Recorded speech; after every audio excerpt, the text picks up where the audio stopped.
Hello, I'm Nicole from My Math Experts, and today I'm going to show you how we can show a relationship between percents and ratios. So for this question, Ryan ate 20% of the cake that his family was saving for a special event. If he ate 3 slices of that cake, well, how many slices of the cake were in the original cake? So starting with understanding percents. Percents mean per every 100. So what I recommend, regardless of the percent you're given, it can be a decimal, it can be over 100%, always write it as a fraction over 100. Now, if we're saying that Ryan ate 20% of the cake and he ate 3 slices, we can use equivalent ratios to show that relationship. 3 slices is equivalent to 20%.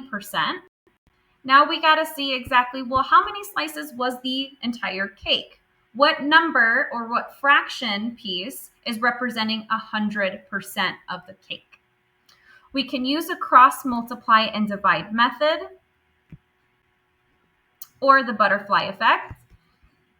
And we have 20x multiply across is equal to 300 times 1, or 3 times 100, which is equal to 300. To isolate x and to solve for x, we divide both sides by 20 and simplify. So we have that x is equal to 300 divided by 20. We can simplify a little bit by canceling a pair of zeros. And now essentially what we have is 30 divided by 2, which is equal to 15.